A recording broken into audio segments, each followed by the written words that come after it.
1절부터 4절 말씀까지입니다.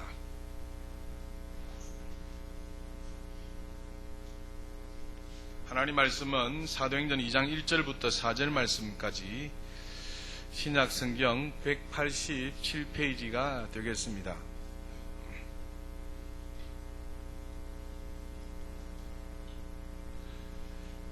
사도행전 2장 1절부터 4절 말씀까지 다 찾으셨으면 합독하도록 하겠습니다. 사도행전 2장 1절부터 4절 말씀까지입니다. 같이 읽습니다.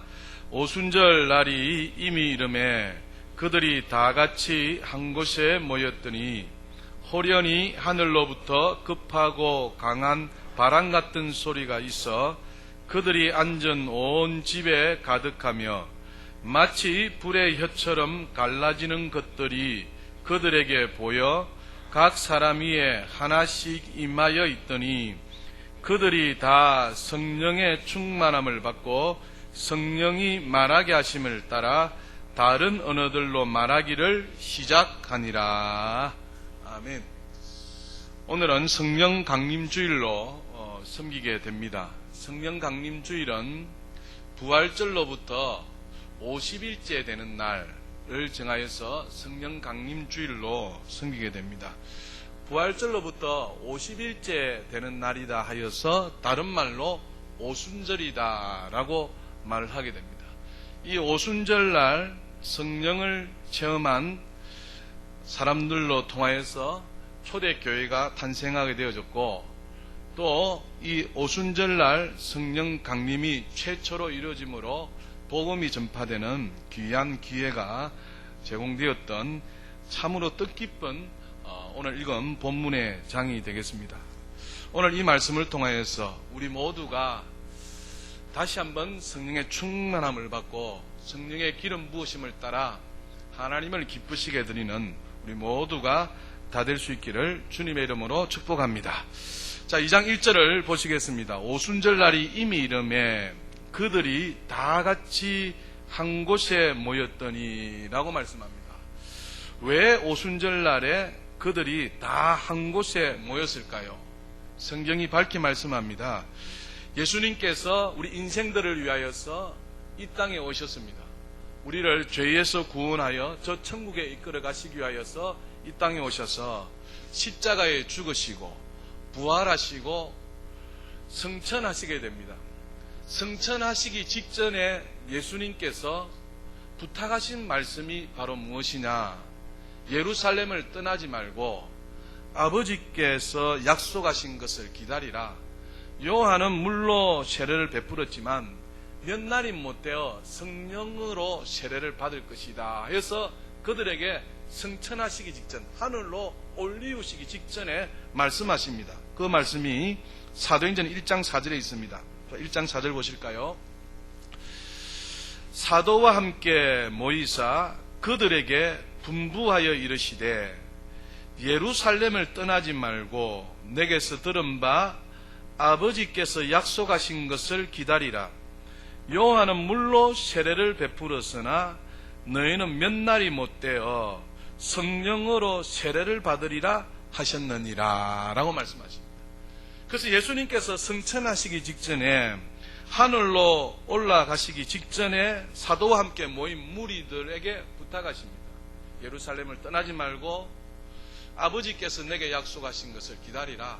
요한은 물로 세례를 베풀었거니와 너희는 몇 날이 못되어 성령으로 세례를 받으리라 분부하셔서 그 말씀을 받은 120여 명이 예루살렘을 떠나지 아니하고 예루살렘 마가 요한의 다락방에 모여서 어떻게 하는가? 12절 보실까요? 12절에 제자들이 감람원이라 하는 산으로부터 예루살렘에 돌아오니 이 산은 예루살렘에서 가까워 안식일에 가기 알맞은 길이라. 들어가 그들이 유하는 다락방으로 올라가니 베드로, 요한, 야고보, 안드레와 빌립, 도마와 바돌로메, 마테와 및 알페오의 아들 야고보, 세로신 시몬, 야고보의 아들 유다가 다 거기서 14절에 여자들과 예수의 어머니 마리아와 예수의 아우들과 더불어 마음을 같이하여 오로지 기도에 힘쓰더라. 15절에 모인 무리의 수가 약 120명이나 되더라 라고 말씀하고 있습니다. 예수님께서 승천하시기 직전에 제자들과 모인 무리들에게 당부하신 대로 그들이 마가 요한의 다락방에 모였습니다. 모인 무리들을 보니까 13절에 베드로와 요한과 야고보와 안드레와 빌립, 도마와 바돌로메, 마테와 및 알페오의 아들 야고보와 새로신 시몬과 야고보의 아들 유다가 거기 있었더라 라고 말씀합니다. 13절에 소개된 이 인물들은 누굽니까? 예수님의 12제자입니다.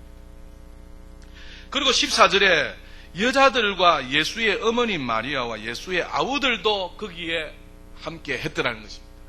그래서 그 마가다락방에 120여 명이 사도들과 예수의 어머니와 아우들과 부활 승천을 목격한 여자들이 모여서 오로지 뭐만 하더라고요? 기도만 하더라. 기도의 목적이 무엇입니까?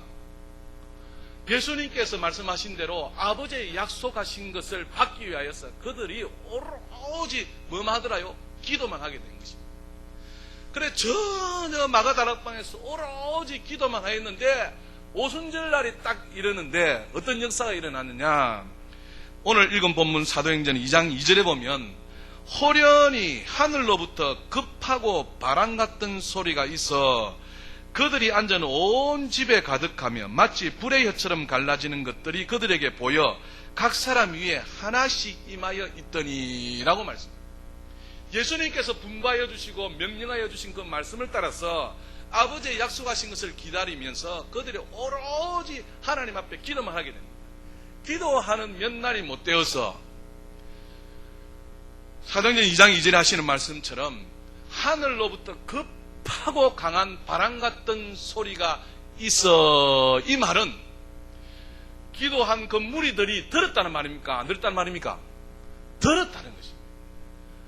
기도를 막 전혀 기도에 몰입하여서 전혀 기도에 힘쓰는데 급하고 강한 바람 같은 소리가 어떤 소리인지는 저는 모릅니다. 그런데 여기 있어 보면요, 진짜 안민동이 바람이 세다라는 것을 많이 느낍니다. 바람이요, 저기 대방동보다 여기가 훨씬 셉니다. 바람이 그냥 쉥, 대방동이 예를 들어서 쉥 이리 불었다면 사무실에 앉아있으면요 쉥 이리 분다니까요. 급하고 강한 바람 같은 소리를 들었다 안 들었다요? 들었더라. 그리고 3절에 보니까 마치 불의 혀처럼 갈라지는 것들이 그들에게 어떻게 해요? 보였다는 것입니다. 그들이 전혀 기도에 힘써서 아버지 약속하신 것을 기다리고 기도하고 있는데 갑자기 뭡니까? 하늘로부터 급하고 강한 바람 같은 소리가 들리더니 불의 혀같이 갈라지는 무엇인가가 눈에 어떻게 해요? 보였다는 것입니다. 그런 이후에 어떻게 됩니까? 4절에 그들이 어떻게 해요? 자, 성경 보십시오. 사도행전 2장 4절. 그들이 어떻게 해요? 다 성령의 충만함을 받았더라 라고 말씀하고 있습니다. 자, 이제 제가 드리고 싶은 말씀을 드리기를 원합니다. 오늘 마가 요한의 다락방에 모인 무리들을 보자는 것입니다. 12절 이하에 나오는 마가 요한의 다락방에 모인 사람들이 약 120명 정도 되었는데 그 모인 무리들을 한번 보자는 것입니다. 사도들이 있었습니다. 사도들이 누굽니까? 주님의 제자들이 누굽니까? 3년 동안 주님과 함께 늘 먹고 마시고 또 주님의 이적을, 기적을 직접 목격하고 체험한 산 증인들입니다. 맞아요, 틀려요? 맞습니다. 그들은 주님과 먹고 마시면서 또 주님의 이적과 기적을 체험한 주님과 함께한 산 증인들입니다. 그리고 14절에 보니까 여자들과 예수의 어머니 마리아와 예수의 아우들도 있었더라고 하는 겁니다. 이 여자들이 누굽니까? 예수님께서 십자가에 죽으시게 됩니다. 죽으시는 그 현장까지 다 따라가서 보고 또 예수님께서 죽으신 것으로 끝이 난 것이 아니라 죽으신 이후에 3일 만에 다시 부활하시게 되는데 그 부활의 현장에 가장 먼저 찾아간 사람이 누굽니까? 남자입니까? 여자입니까? 여자들아. 할렐루야. 여자들이요 가장 먼저 예수님의 빈 무덤을 목격하지 않습니까? 예수의 어머니와 여자들이. 그래서 요즘 보니까 신앙이 뜨거운 사람들이 보통 누굽니까? 좀 여자분들이 많이 뜨거우신 것 같아요. 성경에도 보면 열심히 누가 있다고요? 여자들이 더 있으신 것을 보게 됩니다. 오늘 14절에 보니까 여자들과 예수의 어머니 마리아와 예수의 아우들이 함께 마가다락방에서 전혀 기도하여서 성령의 역사를 체험하게 되었는데, 이 여자들이 누구다고요? 바로 예수님의 살아계심을, 예수님의 부활하심을, 예수님의 성천하심을, 예수님의 십자가의 죽으심을 직접 목격한 산 증인들이더라는 것입니다. 할렐루야. 예수님을 만난 사람들입니다. 예수님을 겪은 사람입니다. 예수님이 하시는 이적과 체험을 보신 사람들입니다. 이것을 오늘날로 여러분 말씀드리면 예수 믿는 저와 여러분을 이야기하지 않겠습니까? 오늘 이 자리에 앉아오신 분들, 우리는 생각하기에 내가 예수 믿으려고 또 예수를 믿고자 하여서 믿은 사람 여기 한 사람도 없습니다. 우리가 예수를 믿게 된 것이 내가 잘나서 내가 예수 믿을 만한 자격과 조건이 있어 믿었다고 생각하시는 분, 양말 벗고 발 들어 보십시오. 아무도 없습니다. 성경이 이야기하지 않습니까? 고린도서 12장 3절에 우리가 예수를 주라 고백하는 것은 내가 아니라 성령으로 말미암아 된다라고 말씀합니다. 자, 고린도전서 12장 3절 한번 찾아가 보실까요?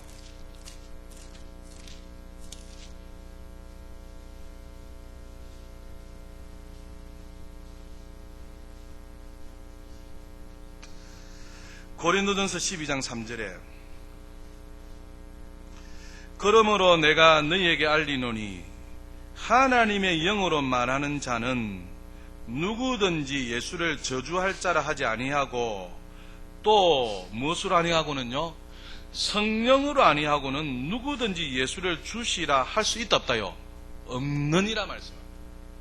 다시 말씀드리면 우리가 예수 믿게 된 것, 예수님을 나의 구주라고 고백하게 된 것, 내가 자격이 있고 조건이 있어서 믿게 된 것도 아닐 뿐만 아니라 내가 감히 하나님에 대하여서 예수님에 대해서 주라고 말한 것이 아니라 누가 하게 하셨다고요? 성령이 그렇게 하게 하셨더라.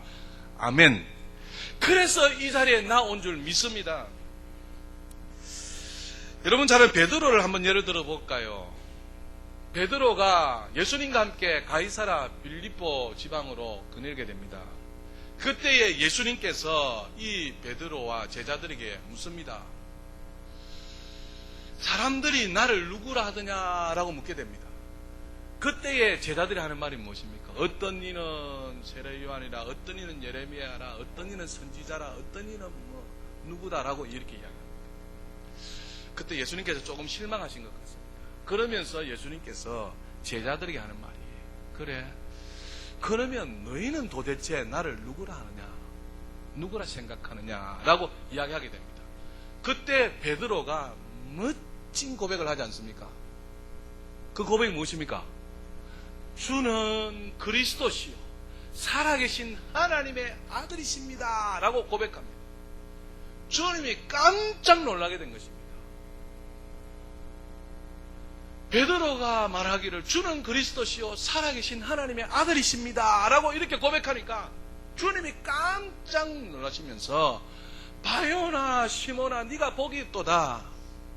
그런데 이렇게 알게 한 것은 네가 아니라 하늘에 계신 하나님께서 알게 하여 주셨다라고 말씀합니다. 자, 이 말씀도 한번 찾아가 봅시다. 마태복음 16장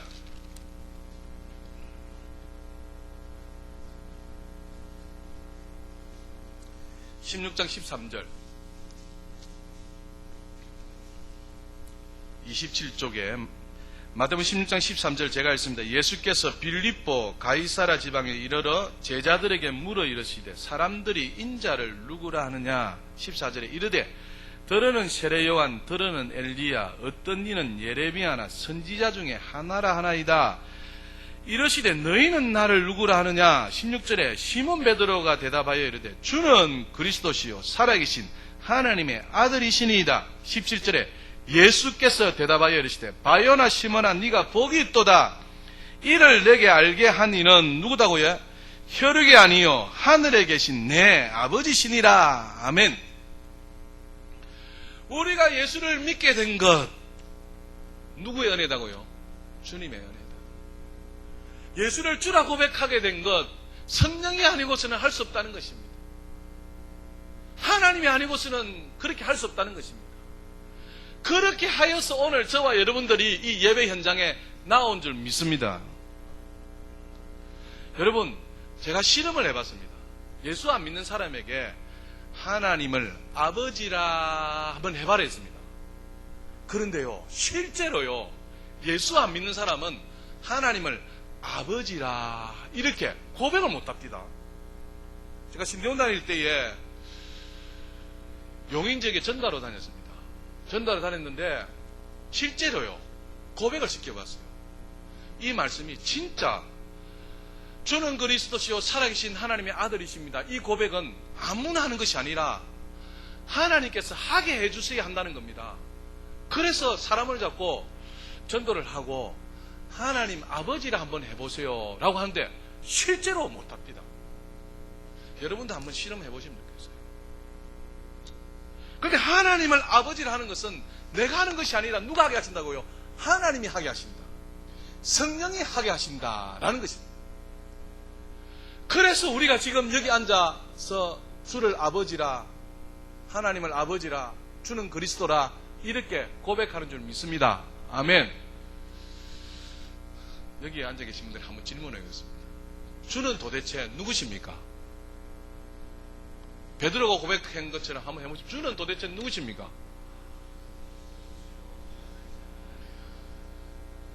아멘. 이 고백은 누가 하게 하신다고요? 하나님이 하게 하신다. 성령이 하게 하신다는 것입니다. 자, 이제 좀 본론으로 이제 들어가고자 합니다. 오늘 예수님께서 성천하시기 직전에 제자들에게 분부합니다. 너희가 예루살렘을 떠나지 말고 아버지께서 내게 약속하신 것이 있다. 그 약속하신 것을 기다리라. 요한은 물로 세례를 주었거니와 너희는 몇 날이 못되어 성령으로 세례를 받으리라. 그렇게 분부했다는 것입니다. 그래서 그 명령을 받은 120명이 마가 요한의 다락방에서 그것을 받기 위해서 무엇인지 알지 못하지만 그것을 받기 위해서 전혀 기도에 힘쓰는 중에 성령의 역사를 그들이 체험하게 되었다는 것입니다. 그런데 오늘 이 모인 무리들이 오늘 우리처럼 예수님을 모르고 성령님을 모르고 하나님을 모르는 사람에게 이렇게 말씀했냐는 것입니다. 아닙니다. 3년 동안 주님과 철저히 동고동락한 예수님의 이적과 기적을 체험한 예수님의 십자가의 죽으심과 부활하심과 성천하신 것을 직접 목격한 가장 쉬운 말로 예수 믿는 사람들에게 거듭난 자들에게 주님이 부탁하신 것 아니겠습니까? 그들에게 주님이 부탁하시기를 뭘 받으라고요? 성령을 받으라. 할렐루야. 사랑하는 여러분, 오늘 우리에게 주님이 부탁하시는 것입니다. 예수 믿는 저와 여러분에게 다시 한번 부탁하시기를 성령의 충만함을 받으라라고 말씀하시는 것입니다. 우리 장로교회 교리 중에 단점이 무엇인가 하니까 교리를 했습니다. 성경책이 아니라. 성경책은 이렇게 말씀하고 있는데 교리 중에 하나는 성령의 역사는 단회적이라는 것입니다. 일시적이던 것이라는 겁니다. 아닙니다. 지금도 성령께서 역사하신다 안 하신다요? 역사하십니다. 마가 요한의 다락방에서 성령의 충만함을 받으라고 말씀한 그 말씀을 받은 사람은 전혀 예수를 모르는 사람이 아닙니다. 예수를 겪지 않은 사람이 아닙니다. 예수를 체험하지 아니한 사람이 아닙니다. 예수님을 체험하고 예수님의 이적과 기적을 보면서 예수님의 이적과 기적으로 베푼 음식도 먹으면서 예수님과 동고동락하며 예수님을 만난 그 사람들에게 주님이 하시는 말씀이 성령 세례를 받으라는 것입니다. 성령 충만함을 받으라는 것입니다. 오늘 우리에게 주님이 하시는 말씀입니다. 우리도 예수님을 믿게 되었습니다. 예수님을 만났습니다. 예수님을 믿고 따릅니다. 이런 우리에게 주님이 하시는 말씀이 무엇입니까? 성령의 충만함을 받으라는 것입니다. 할렐루야. 오늘날 사랑하는 성도 여러분, 우리가 신앙생활 하는데 믿음 생활하는데 성령님과 교제하지 않고 성령님과 교통하지 않고 그냥 신앙생활하는 사람이 참 많습니다. 예수님 당시에는 예수님과 함께 하셨습니다. 예수님이 곁에 계신 것을 어떻게 했다고요? 다 보고 또 예수님께 여쭙기도 하고 예수님이 말씀하시고 또 그 말씀에 순종하면서 실제 삶을 그렇게 살았으니까 얼마나 정갈하겠습니까? 근데 그 예수께서 죽으시고 부활하시고 승천하시고 다시 우리에게 영으로 오셨는데 그분이 누구시다는 겁니까? 성령이시다는 것입니다. 그럼 우리 신앙생활은 성령님과 예수님과 함께 동행하는 삶이 되어야 참 신앙인 줄 믿습니다. 그런데 오늘날 신앙인들이 예수님과 동행하지 않습니다. 성령님과 동행하지 않습니다. 그냥 교회 오면 끝이고 기도에 참석하면 끝이고 말씀 들으면 끝이라고 생각한다. 아닙니다. 무시로 성령 안에서 늘 주님과 뭐 한다고요? 교통, 교제를 나누어야 된다라고 말씀하는 것입니다. 그래서 성령 충만은 삼위일체 하나님이신 성령님께서 우리 안에 온전히 거하시고 우리를 다스리는 그것을 두고서 성령 충만이다 이렇게 이야기합니다. 다시 말씀드리면 성령 충만이라는 것은 성령과 교통, 교제한 그 결과의 산물이라는 것입니다. 교통을 두고서 헬라어 원문에는 코이노니아라고 이야기합니다. 코이노니아의 첫 번째 뜻은 무엇인가 하니까 교제입니다. 교제. 여러분 사랑하는 사람과 교제해 보셨지요? 사랑하는 사람과 교제 또 해보고 싶을 것입니다. 저도 해봤습니다. 사랑하는 사람과 교제할 때 어떻게 합니까? 늘 그 사랑하는 사람을 만나야 이분들 큰일 났네. 안 해보셨어요? 사랑하는 사람을 늘 뭡니까? 생각합니다. 어떻게 하면 저 사랑하는 사람을 기쁘시게 해드릴까? 어떻게 하면 저 사랑하는 사람을 위할까? 어떻게 하면 저 사랑하는 사람을 즐겁게 해드릴까? 고린도에서 보면요, 참 성경이 기가 막힙니다. 우리가 창조의 목적은 하나님께 영광을 돌려드리는 것인데 사도 바울이 고백하기를 처녀들에게 하나님께 영광을 돌려드리는 것이 우리의 삶의 목적인데 처녀들이 이제 시집장가 가면은 어떻게 삶을 산다고 해요? 처녀들이 주를 위한 삶을 사는 것이 아니고 어떻게 하면 내 남편을 기쁘게 할고 어떻게 하면 내 남편을 즐겁게 할고 이렇게 살아간다고 책망하는 성경이 있습니다.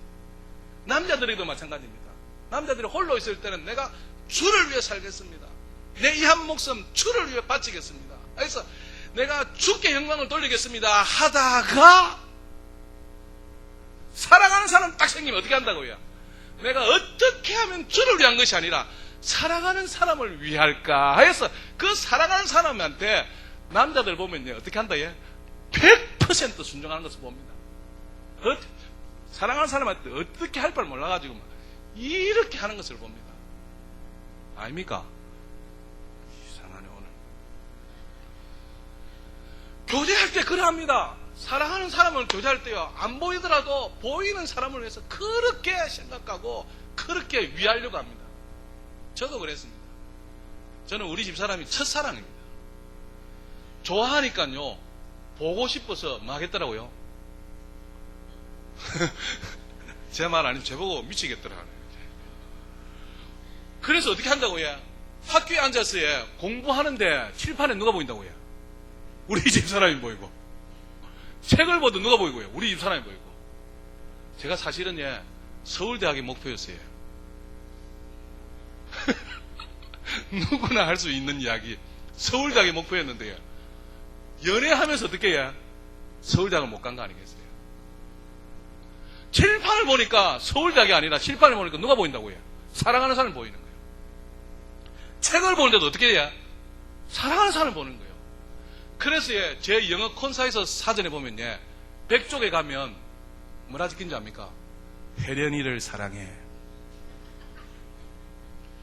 200페이지 넘어가면 뭐가 있다고 해?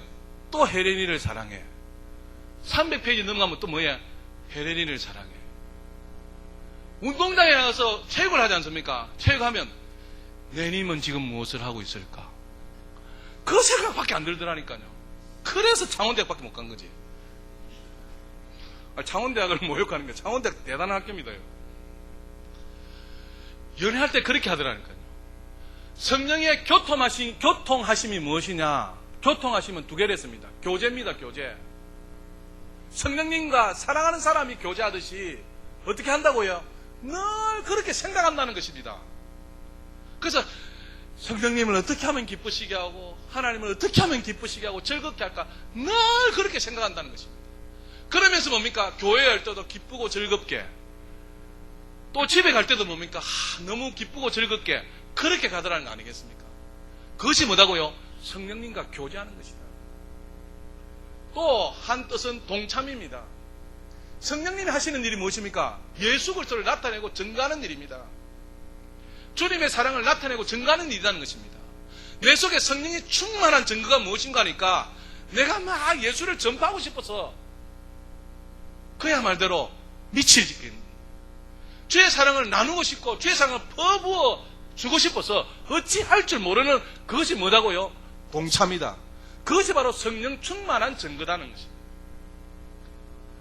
오늘날 믿는 그리스도인들이 뭐 해야 된다고요? 성령 충만하라고 주님이 명령하십니다. 성령 충만하게 되면 이렇게 성령님과 교제를 나누게 되고 하나님 나라 일에 뭐 하게 된다고요? 동참하게 된다. 그것을 말씀하는 것입니다. 그래서 사랑하는 여러분, 오늘 성천하시면서 성령 충만을 받아라, 성령 세례를 받으라 라고 명령을 받은 이 사람들은 초신자가 아닙니다. 예수 안 믿는 사람이 아니라 예수 믿는 저와 여러분에게 하시는 말씀이라는 것입니다. 그래서 이 말씀을 빌어서 사랑하는 여러분, 우리 모두도 성령 충만, 나는 관심도 없다, 나는 성령 충만 받기 싫다, 나는 아직도 세상이 좋고 나는 아직도 좀 놀고 싶고 나는 아직도 교회반 세상반 하고 싶은 마음이 든다 할지라도 사랑하는 여러분, 성령 충만 받으시기를 주님의 이름으로 축복합니다. 그래서 그들이 뭡니까? 초신자가 아니고 예수 안 믿는 사람이 아니라 예수 믿는 그 사람들에게 성령님께서 임하셨는데 2장 4절을 보십시오. 2장 4절에 보면 그들이 어떻게 해요? 다 알아 있습니다. 120명 모두 다가 뭘 받았다고요? 성령의 충만함을 받았다는 것입니다. 할렐루야. 오늘 우리 모두도 여기 120명 안 됩니다. 모두 다가 성령의 충만함을 받으시기를 주님의 이름으로 축복합니다. 사도 바울이 이야기했잖아요. 사도 바울도 성령의 충만함을 받으라 라고 말씀합니다. 성령 충만함을 받는 것은 하나님이 우리에게 주신 무엇이다고요? 명령이십니다. 자, 에베소를 한번 찾아갑시다. 에베소서 5장.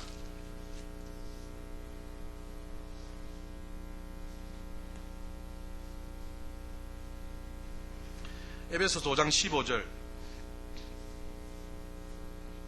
314페이지. 그런즉 너희가 어떻게 행할지를 자세히 주의하여 지혜 없는 자같이 하지 말고 오직 지혜 있는 자같이 하여 라고 이야기합니다. 에베소서 5장 15절에 그런즉 너희가 어떻게 행할지를 자세히 주의하여 어떤 자가 되라 합니까? 예, 지혜 있는 자가 되라는 것입니다. 여러분, 지혜 있는 자가 될 수 있기를 주님의 이름으로 축복합니다. 지혜 있는 자의 특징이 무엇인가 이어서 말씀합니다. 16절에 같이 읽읍시다. 시작. 세월을 아끼라 때가 악하니라 이렇게 말씀합니다. 지혜 있는 자는 특징이 무엇이냐? 세월을 아낀다는 것입니다. 내일도 있고 모레도 있으니까 천하태평으로 뭡니까? 그렇게 살지 않는다는 것입니다. 오늘 주님 안에서 만다요 최선을 다한다는 것입니다. 세월을 아낀다는 것입니다. 오늘 주를 위해서 내가 뭡니까? 몸을 던져서 내일은 없다, 나는 오늘밖에 없다 해서 오늘 하나님 앞에 뭡니까? 충성을 다한다는 것입니다. 할렐루야. 이런 우리 모두가 다 될 수 있기를 바랍니다. 지혜 있는 자는 세월을 아낀다는 것입니다. 두 번째, 지혜 있는 자는 17절에 그러므로 어리석은 자가 되지 말고 오직 주의 뜻이 무엇인가 이해하라 말씀합니다. 지혜 있는 자가 누구냐? 주의 뜻을 이해하는 사람이다. 지혜 있는 자가 다 되시기를 다시 한번 주님의 이름으로 축복합니다. 세월을 아끼십시오. 그리고 늘 생각해 주님의 뜻이 무엇일까? 이렇게 주의 뜻을 이해하는 사람이 되라는 것입니다. 그러면 주의 뜻이 무엇이겠느냐 하는 것입니다. 그것이 바로 18절에 말씀합니다. 18절에 같이 읽읍시다. 시작. 말라 이는 방탕한 것이니 오직 성령으로 충만함을 받으라. 아멘. 사도 바울도 지금 말씀하시기를 우리 모두가 지혜 없는 자같이 되지 말고 지혜 있는 자가 되어라. 지혜 있는 자는 세월을 아낀다. 지혜 있는 자는 주의 뜻을 이해한다. 주의 뜻이 무엇이냐? 바로 성령의 충만함을 받는 것이라는 것입니다. 아멘. 성령의 충만함을 받는 것이 주님의 뜻입니다. 우리는 주님의 뜻이 무엇입니까? 내가 이거 해야 됩니까? 말아야 됩니까? 내가 이렇게 살아야 됩니까? 주님의 뜻은 무엇이다요? 성령 충만함을 받는 것이다. 성령의 온전한 지배를 받는 것이라는 것입니다. 성령의 충만함을 받는 것이 주님의 뜻이다라고 말씀하는 것입니다. 그래서 사랑하는 여러분, 이 오순절 성령 강림 주의를 중심하여서 우리 모두가 다시 한 번 더 성령의 충만함을 강구하시는 귀한 은혜가 있으시기를 주님의 이름으로 축복합니다. 성령의 충만함을 받는다, 이 말에 세 가지 의미가 있습니다. 첫 번째는 무엇인가 하니까 성령의 충만함을 받으라, 이 말은 예수님께서 우리에게 호소하는 말이 아닙니다. 우리에게 권유하는 말이 아닙니다. 성령의 충만함을 받으라, 이 말은 우리에게 부탁하는 것이 아니라 성령의 충만함을 받으라, 이 말은 뭐라고요? 명령이다. 할렐루야. 명령은 뭐밖에 없다고요? 순종밖에 없습니다. 성령의 충만함을 받으라, 이것은 우리에게 권유하고 호소하고 부탁하는 것이 아니라 주님의 명령이다. 명령으로 받으시기를 주님의 이름으로 축복합니다. 두 번째 성령의 충만함을 받으라, 이 의미는 명령일 뿐만 아니라 언제 받으라고요? 지금 받으라는 뜻입니다. 성령의 충만함은 언제 받으라고요? 지금 받으라는 것입니다. 지금 성령의 충만함을 받으라는 것입니다. 과거에 성령 충만하였다 할지라도 언제 받으라고요? 지금 받으라는 겁니다. 아니 내일 받죠 뭐요?